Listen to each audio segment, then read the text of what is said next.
If you want to rasterize in Photopea, whether you're working with text, smart objects, layer styles, or masks, this quick guide will walk you through the process step by step. Rasterizing is useful when you need to turn editable elements into regular pixels so you can paint on them, apply certain filters, or make more advanced edits without restrictions. If this tutorial helps you, make sure to like the video and subscribe for more Photopea tips and tutorials. Now let's jump right in. First, open your project in Photopea and look at the Layers panel on the right side of the screen.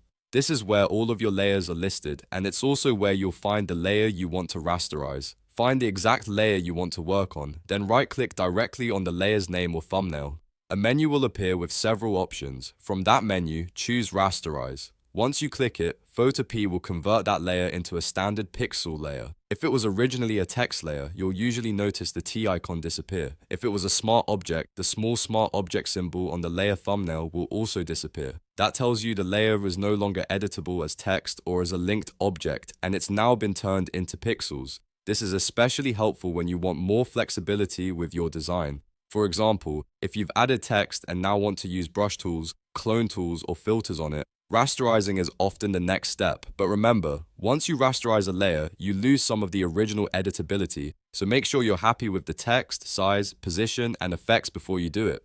Now let's look at some more specific rasterizing options in Photopea. Sometimes you don't want to rasterize the entire layer. You only want to rasterize certain parts attached to it, like layer styles or vector masks. This gives you more control and helps you work more precisely. If you want to rasterize layer effects such as drop shadows, strokes, glows, or other styles, right-click the layer and choose Rasterize Layer Style. This will bake those effects permanently into the image itself. In other words, the style is no longer just a live effect attached to the layer. It becomes part of the actual pixels. This can be useful if you want to merge the look of the effect into the layer for further editing or exporting.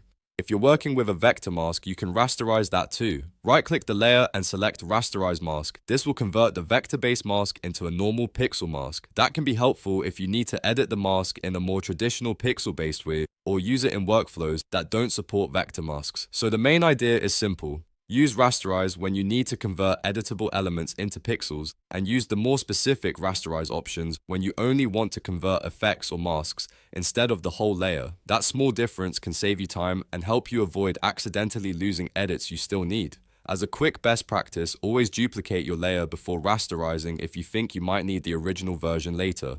That way, you keep a safe editable copy and can continue experimenting without worrying about losing the text, smart object, or vector properties. And that's how to rasterize in Photopea. You now know how to rasterize a single layer, how to identify when a text layer or smart object has been converted, and how to rasterize layer styles or masks when needed. If this video helped you, please hit like, subscribe, and turn on notifications for more easy Photopea tutorials. Thanks for watching, and I'll see you in the next one.